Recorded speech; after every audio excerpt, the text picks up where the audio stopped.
Welcome to YouTube channel. Myself, Dr. E. Komraya, Assistant Professor of Mathematics, Sri Rajarajeshwara Government Arts and Science College, Karimnagar, Telangana, India. Today I am going to discuss about orthogonal and orthonormal sets or orthogonality of vectors in an inner product space. Before going to orthogonality, I introduce inner product. What is inner product of the vectors? The inner product of the two vectors is nothing but u comma v are in r over n. Then the inner product is denoted by inner product of u comma v. This can be read as, it is defined as u transpose v. The inner product of u comma v is u transpose v. This is the inner product of u comma v. It's equals to u transpose v. Suppose u is equals to 2, 2, 5, v is equals to minus 2, 3, minus 7, minus 5, 3, minus 7. Then the inner product of u and v is given by u transpose v, that is equals to u transpose is 2 to 5 minus 5, 3, minus 7, it is equals to minus 39, like that. If u is equals to this one and u dot v, inner product of u and u is nothing but 49. Similarly, this is p and q, inner product of p and q is 0, minus 4, plus 4, minus 2 and minus 2, it will be 0. This is the inner product of two vectors, that is u transpose v. Now what is inner product space? Let us suppose u and v, u comma v and v are, w are any three vectors in R over n and C be a scalar. Then the any three vectors in R over n satisfies the following conditions. We can say that R over n is an inner product space. The conditions are u dot v equals to v dot u. That means inner product of uv equals to inner product of v and u, and inner product of u plus v dot w equals to inner product of uv plus inner product of vw, and c into cu inner product of v equals to c into inner product of uv u dot cv, and inner product of u and u is always greater than or equal to 0, and inner product of u and u dot u is 0 if and only if u equal to 0. That means u dot u is always greater than or equal to 0. It is never less than 0. And u dot u 0 only when u 0. If u is not 0, u dot u always greater than 0. If these conditions satisfies, any vectors in R over n satisfies these conditions is known as, then R over n is known as inner product space. Length of a vector. The length of a vector is denoted by norm v. It is equals to inner product of under root of inner product of v dot v, that equals to the components of v are v1, v2, vn. Then norm v equals to square root of v1 square plus v2 square plus up to so on vn square, and norm v square equals to v dot v. This is the length of the vector. Whenever the vector is divided by its norm, then it will become normal vector, unit vector. The unit vector means the length of the vector is 1, it is called unit vector. Now v is any vector, v by norm v is always unit vector. Here v is equals to minus 2, 1, then norm v equals to square root of minus 2 square plus 1, that is 9 equal to 3. This is norm. And v is equals to 1 by 3, 2 to 1. Its norm is equals to 1 by 9 into 9, that is 1. And for any scalar c, norm cv equals to mod c into norm v.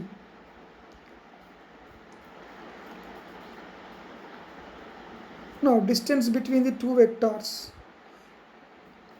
U and V are any two vectors in R over N. The distance between U and V is nothing but length of the vector U minus V. The distance of U comma V is length of the vector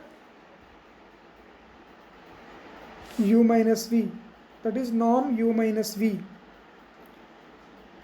Let us, or if suppose U is equals to U1, U2, U3, V is equals to V1, V2, V3, then U minus V is U1 minus V1, U2 minus V2, U3 minus V3, then distance of U comma V is norm of U minus V, that is equals to the first component whole square, U1 minus V1 whole square, U2 minus V2 whole square, U3 minus V3 whole square. That is the distance between the 2 points in the coordinate geometry. That is nothing but distance between the two vectors. Now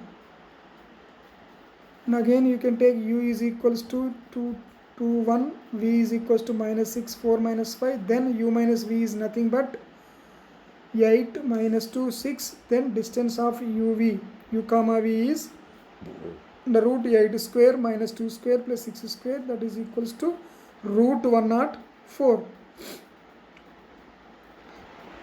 This is the distance between the two vectors.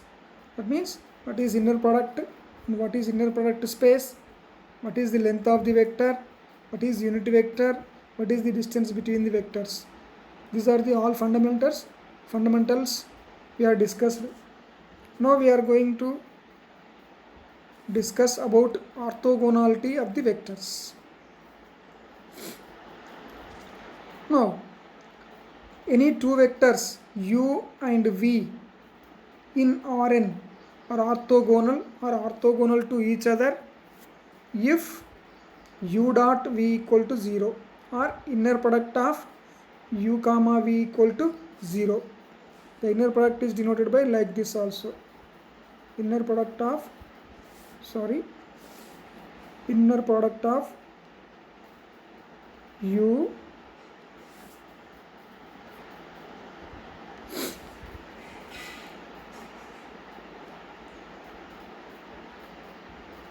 U comma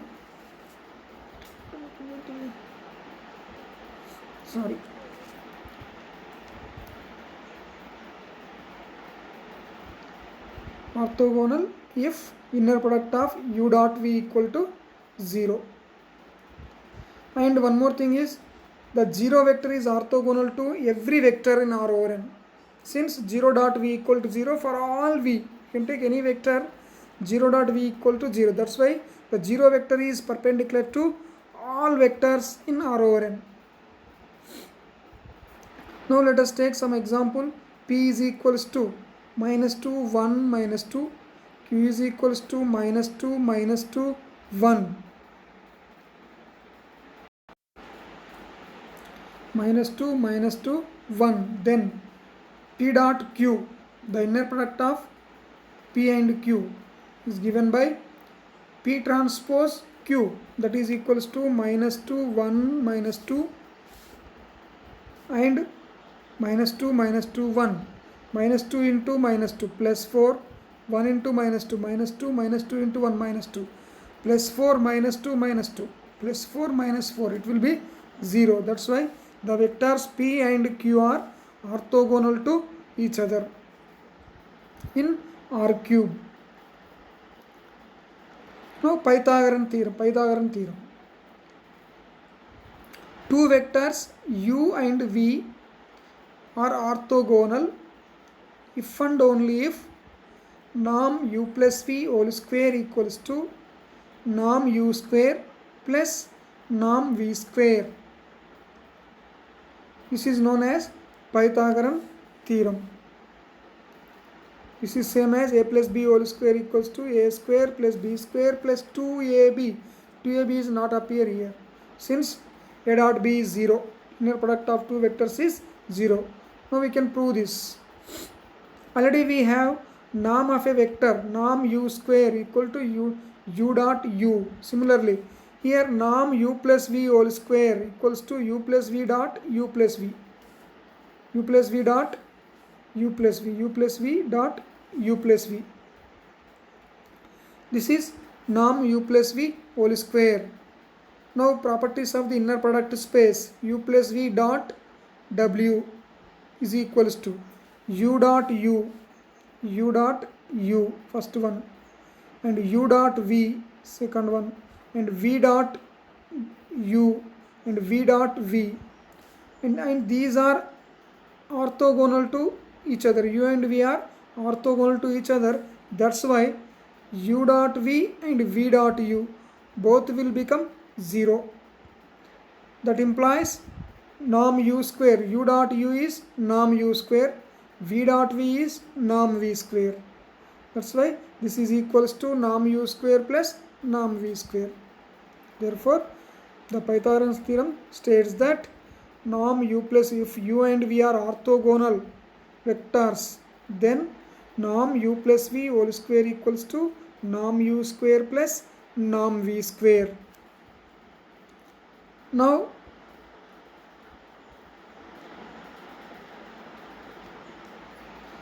what is an orthogonal set?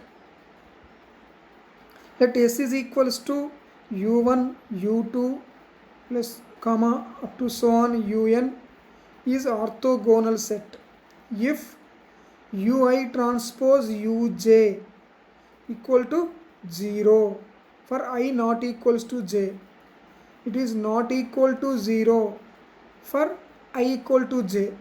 That means u1 transpose u2 0, u1 transpose u3 0, u1 transpose u4 0, like that. But u1 transpose u1 not 0, u2 not transpose u2 not 0, u3 transpose u3 non-zero. Then the set is said to be orthogonal set. Let us suppose S is equals to, take two vectors 1 comma 1 and 1 comma minus 1. Then clearly these two vectors are orthogonal to each other. 1 into 1, 1 into 1 plus 1, 1 into minus 1 minus 1 plus 1 minus 1, it will be 0. The first vector transpose into second vector, or a dot b, it is simply a dot b, that is 1 into 1 plus 1 into minus 1, 1 minus 1, it will be 0. That's why the set is an orthogonal set. This is an orthogonal set. This set is an orthogonal set. And we can take one more example. S is equals to 1 2 2 2 1 minus 2 minus 2 2 minus 1. Check whether this set is orthogonal set or not. Now we can find a dot v, u1 u2 u3, three vectors here. We can find u1 dot u2, u1 dot u3 and u2 dot u3. If all are zeros, they are orthogonal vectors. Now let us take first two. 1 into 2, 2, 2 into 1, 2, 2 plus 2, 4, 2 into minus 2, minus 4, 2 minus 4, 0. That's why first two vectors are orthogonal to each other. And check for second and third. 2 into minus 2, minus 4, 1 into 2, 2, minus 2 into minus 1, plus 2, 2 plus 2, minus 4, it will be 0. That's why last two also orthogonal. Now check for first one and last one. 1 into minus 2, minus 2, 2 into 2, 4, 2 into minus 1, minus 2, minus 2 plus 4 minus 2, it is also 0. That's why the set S is orthogonal set. And one more thing we can take, that is any orthogonal set is always linearly independent. Any orthogonal set is linearly independent. And any vector, any set containing 0 vector is not orthogonal, since 0 dot 0, 0 inner product of 0 comma 0 will be 0. For I equal to 0, it never 0 we have, but 0 dot 0 will be 0. That's why a set which contains 0 vector is not orthogonal set. And also we have a set which contains 0 vector is not linearly independent. That's why the orthogonal set is always linearly independent. That means which does not consist 0 vector. Orthogonal set does not consist zero vector, it is always linearly independent. And orthonormal set. What is an orthonormal set? Similarly, same, S is equals to u1, u2, un is an orthonormal set if ui transpose uj equal to 0 for I not equal to j, 1. In the earlier case, it is not 0. Whatever it is, u1 dot u1, it is not 0. It may be 2, 3, 5, 1 by 2, 1 by 3, 1. Whatever it is, we don't know, but it should be not equal to 0. But here, it should be strictly 1. For I equal to j, ui transpose ui equal to 1. That means every vector in S is unit vector. They are perpendicular to each other and each vector is a unit vector.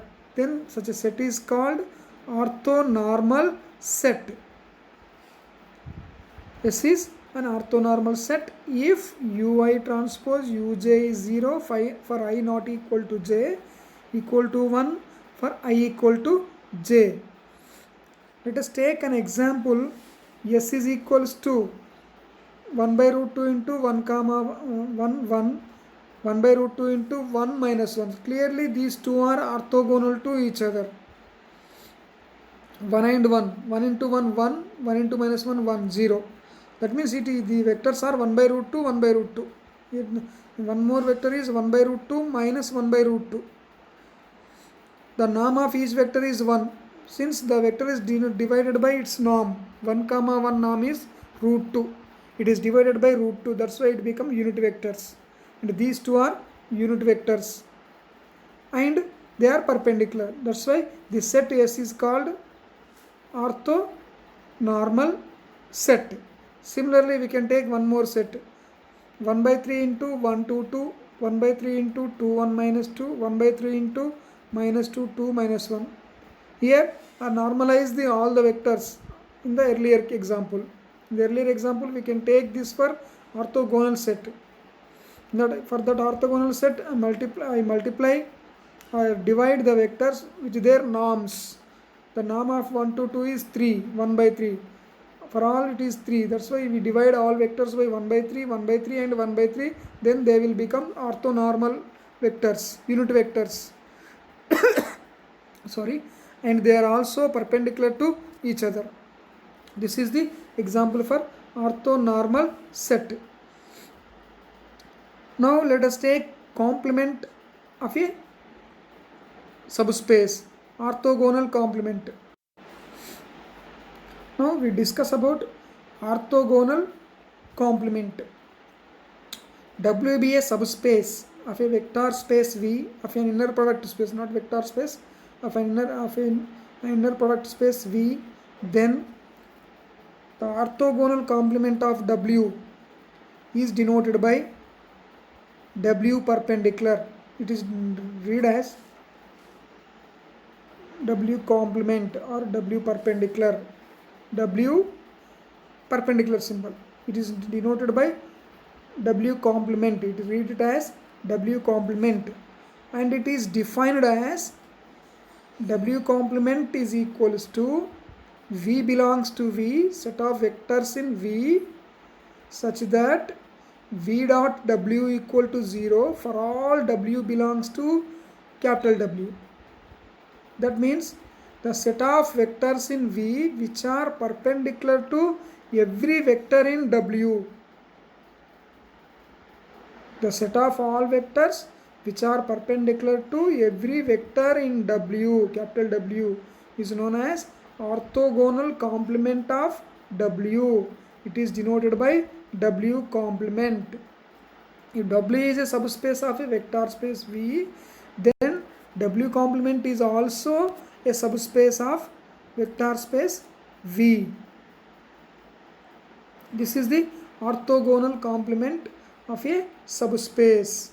It is denoted by W complement, set of all vectors which are perpendicular to every vector in W. Now let us take W equals to span of 1 0 0 comma 1 1 0 P comma Q is a subspace of R cube. This is the subspace spanned by 1 0 0 1 1 0. First vector is P and second vector is Q.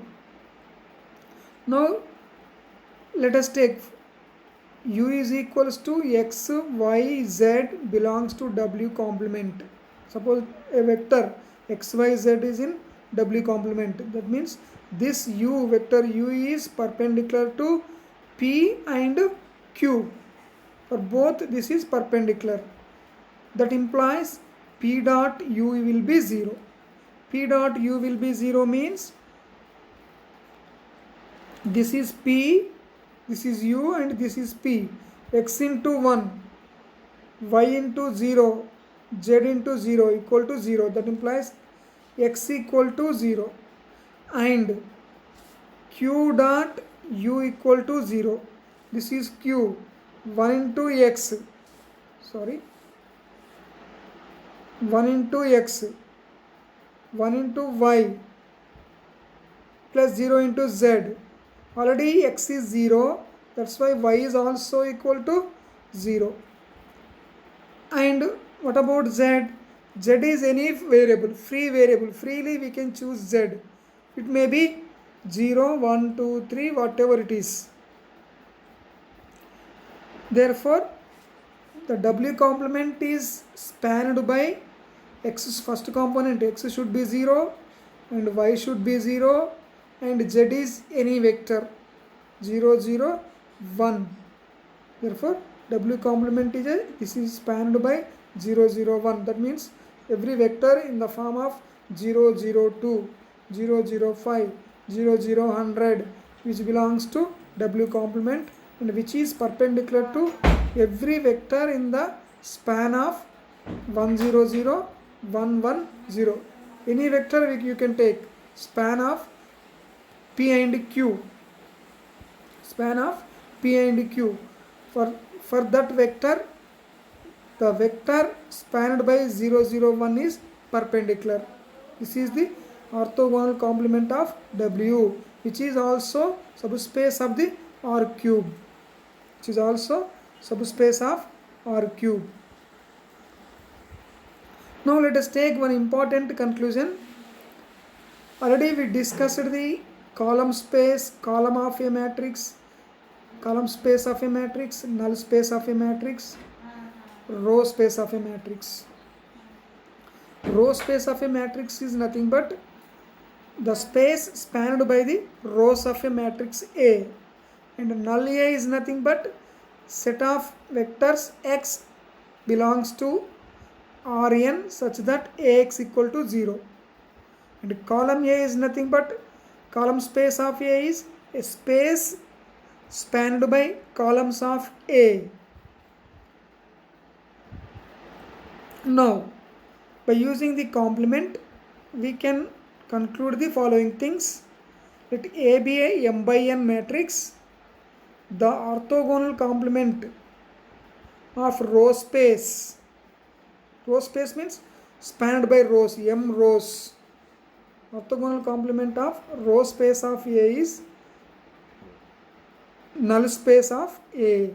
That means how we can multiply Ax equal to 0. Ax equal to 0. That means every row in A multiplied with x. That means row is complement to the that x, row Ax equals 0 means x belongs to null A. X belongs to null A. That means every x is orthogonal to every row of A. That's why row of A complement is null A. Since Ax equal to 0, the x is perpendicular to every row of A. That's why row A complement is null A. And similarly, the orthogonal complement of column space of A. The column space of A, orthogonal complement of column space of A is nothing but null space of A transpose. That means null space column A complement. The vectors which are perpendicular to column A is nothing but null A transpose. We can take A transpose, then columns becomes rows, rows becomes columns. Columns becomes rows. Now null A transpose, the vectors which are perpendicular to rows of A transpose is nothing but null A transpose. A transpose x equal to 0. That's why column A transpose is null A transpose. These are the important conclusions. Whenever A is a m by n matrix, then orthogonal complements for row A is nothing but null A, and orthogonal complements for column A is nothing but null A transpose. Null A equals to x belongs to null A such that Ax equal to 0. The set of solutions for Ax equal to 0 is nothing but null A. Column A is nothing but span of columns of A. Row A is nothing but span of rows of A. These are the important conclusions about the orthogonality and orthogonal complement of the vectors.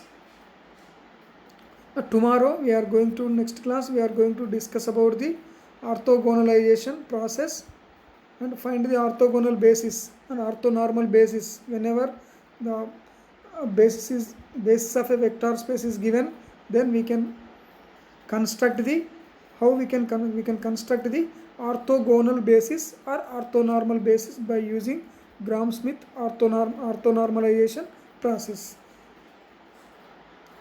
Thank you.